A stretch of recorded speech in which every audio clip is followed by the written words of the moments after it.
Bonjour à tous, bonjour à toutes, j'espère que vous allez bien. Je vous retrouve dans cette vidéo pour vous parler de mes dernières lectures, comme d'habitude. Et j'ai lu 4 livres, en fait j'en ai abandonné 2 et j'ai bien aimé 2 autres. Donc voilà, je vous présente tout ça tout de suite.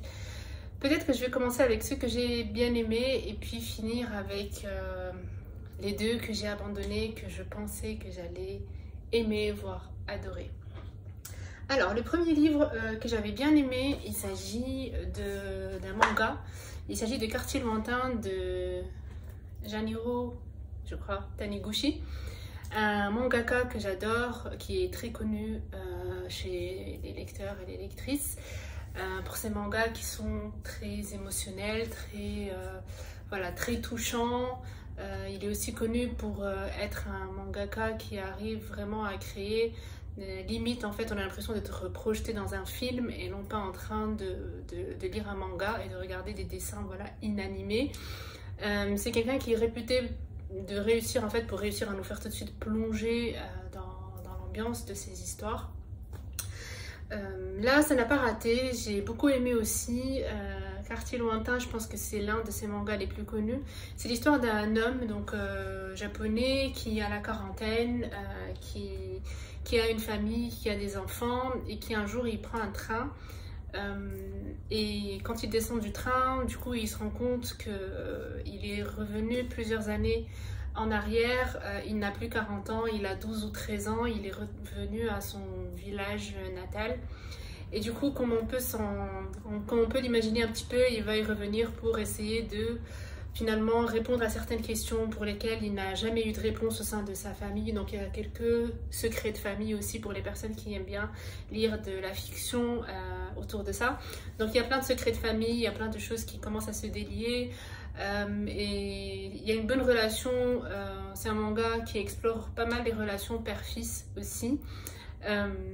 Et du coup on le comprend, au final c'est un petit peu une situation qui va lui permettre de débloquer sa vie d'adulte, qui va lui faire prendre conscience du coup de pas mal de choses, de pas mal de décisions et d'attitudes et de choix qu'il lui-même a fait en tant qu'adulte. Il commence à se comparer un petit peu à voilà, l'attitude de son père et ainsi de suite. C'était un bon manga, un bon manga.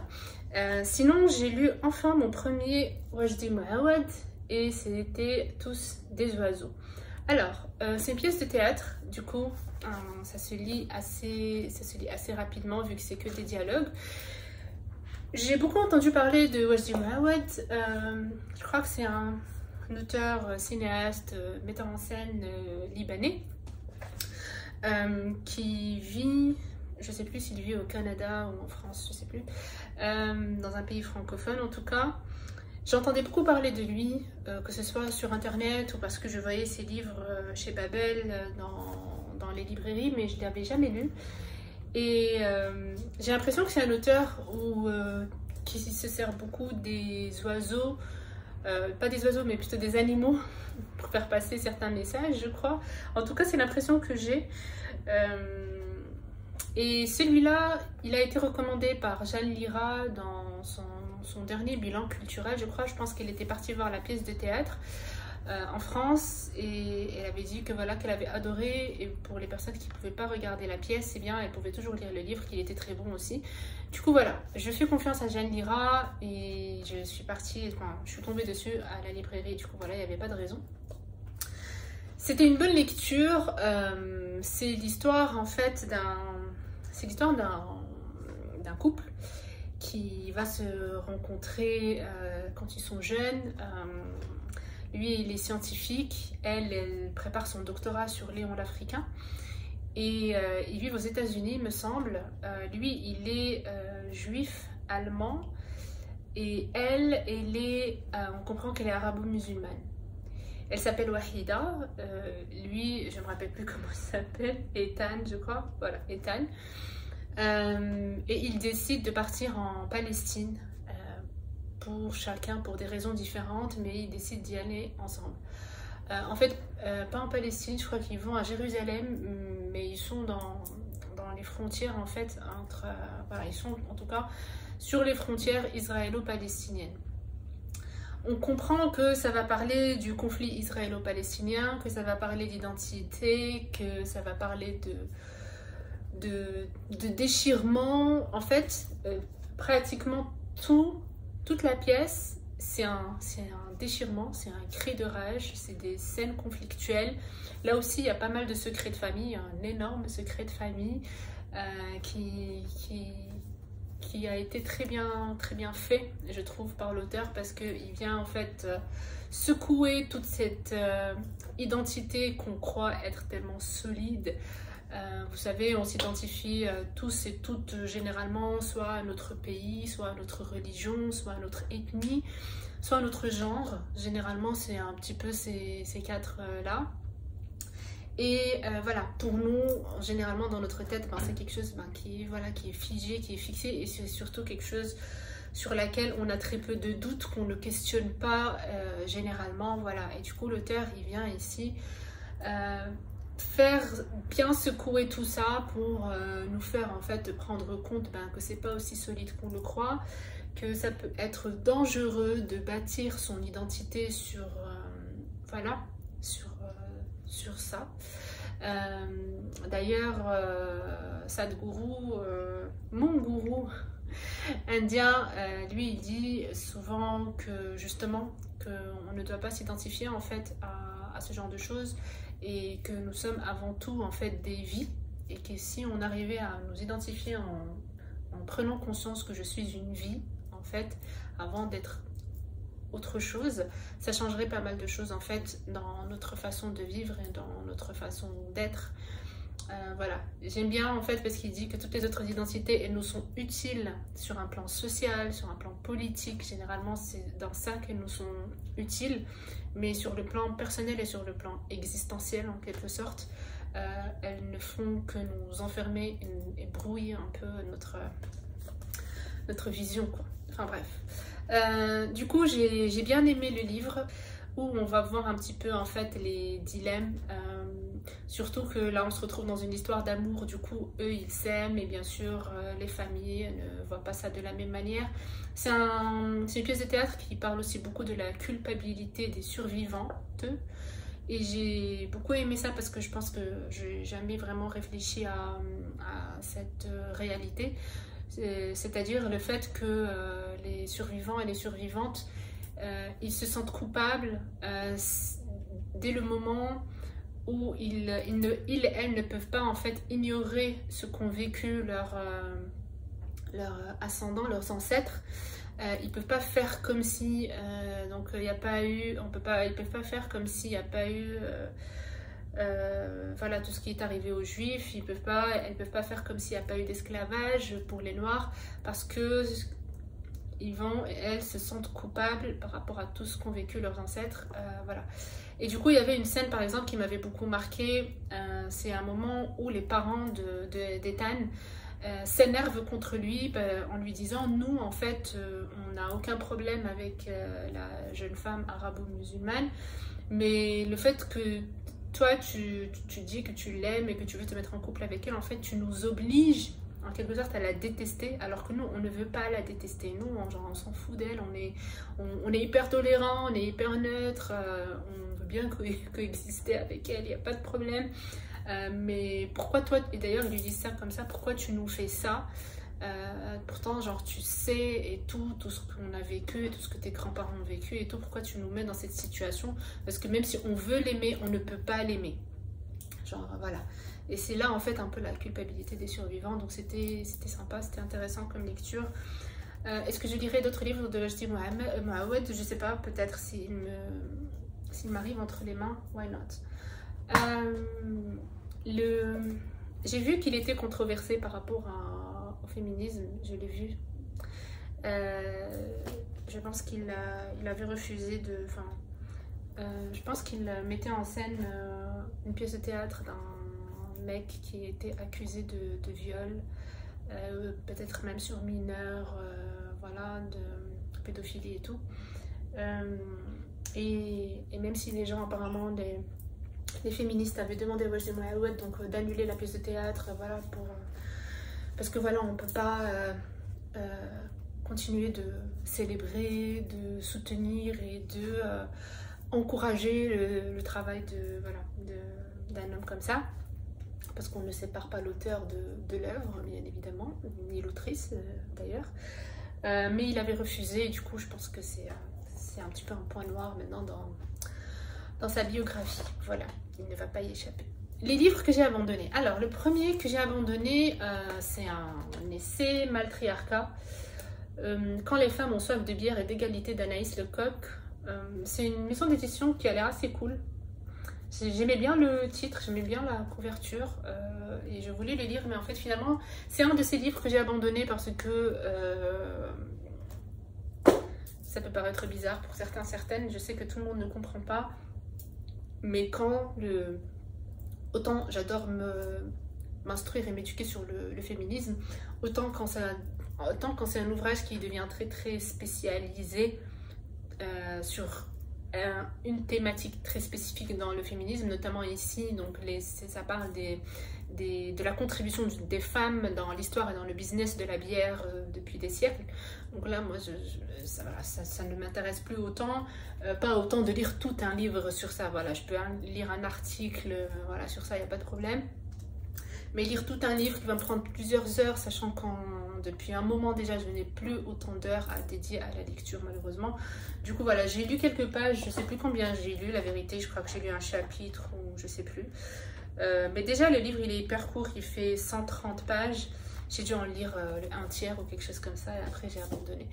L'autre livre que j'ai abandonné, que j'étais sûre d'adorer, alors, ça s'appelle Heaven, d'une autrice japonaise qui s'appelle Mieko Kawakami, et c'est un livre, je pense, qui était soit shortlisté pour le Man Booker Prize, ou il était dans la longue liste, voilà. Et c'est un livre que j'avais découvert chez Mexique Bookshop, et moi généralement quand je vois un livre qui est écrit par un auteur ou une autrice japonaise, je peux pas m'empêcher de l'acheter et de le lire. Du coup, c'était le cas. Moi j'adore la plume japonaise, je la trouve très contemplative en fait, tout est toujours très lent et je la trouve limite méditative, je sais que je dis toujours ça et j'aime bien en fait parce que j'ai l'impression que les personnages vivent lentement, et du coup elles prennent le temps de décortiquer aussi leurs pensées et de bien analyser le monde qui les entoure, et j'ai retrouvé ça dans Heaven.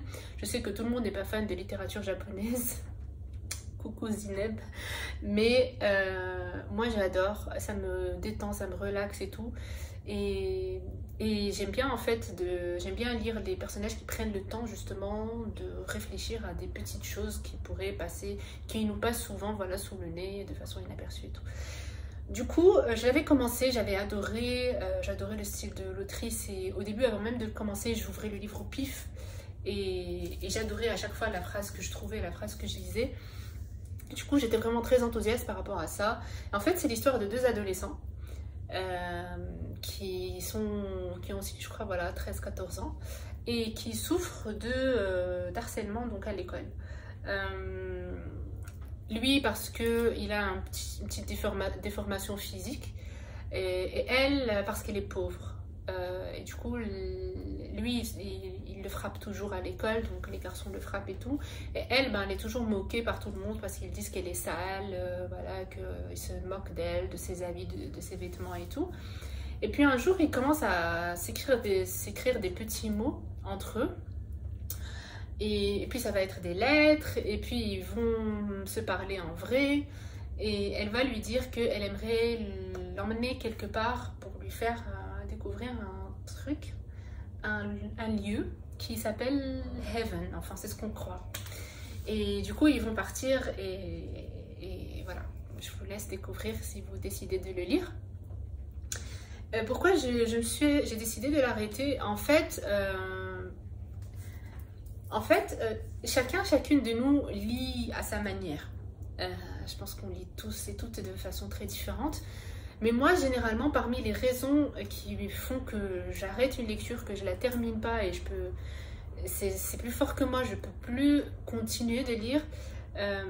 C'est des fois, là, ce qui s'est passé, c'est qu'ils étaient en pleine réflexion tous les deux. Ils étaient en pleine réflexion et puis à un moment, elle a dit quelque chose. Elle parlait de la vie et de la souffrance et que la vie est souffrance.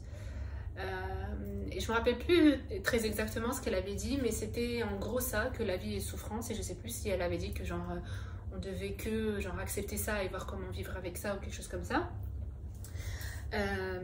C'est un livre que j'aurais probablement adoré il y a quelques années, mais la Hajar d'aujourd'hui n'apprécie pas en fait ce livre et j'ai pas pu le continuer parce que voilà. Parce que quand j'ai lu ça, moi je sais aujourd'hui, enfin je suis consciente aujourd'hui que la vie n'est pas souffrance, bien au contraire. La vie n'est pas souffrance, elle n'est pas censée être souffrance, et si elle est souffrance aujourd'hui, c'est parce qu'il y a beaucoup de choses qu'on fait de travers, et c'est parce qu'on la vit en quelque sorte de travers, de la mauvaise manière, etc. Du coup, quand j'ai lu ça, je me suis dit, ouais, bon, là, ça y est, je ne pouvais plus le continuer parce que, voilà, je ne sais pas comment vous expliquer ça, mais parce que même si c'est du divertissement, il faut toujours que le livre m'apprenne quelque chose. Et quand j'ai lu ça, ça y est, je l'ai tout de suite fermé. Je me suis dit, bon, c'est dommage, mais je préfère aller lire autre chose qui va me fasciner et m'apprendre plein de choses. Et comme je dis toujours, donc voilà, repousser mes limites davantage. Mais là, si c'est pour lire des choses comme ça ne m'intéresse pas vraiment. Du coup, malheureusement, je l'ai abandonné. Donc voilà, c'est tout. En ce moment, je suis en train de lire... enfin On Earth We're Briefly Gorgeous d'un auteur vietnamien. Je suis quasi certaine que le livre existe aussi en français. Je n'avais lu que d'excellents retours sur ce livre. J'en suis encore au tout début. Et voilà, pour l'instant j'aime bien. C'est assez poétique, c'est assez intriguant.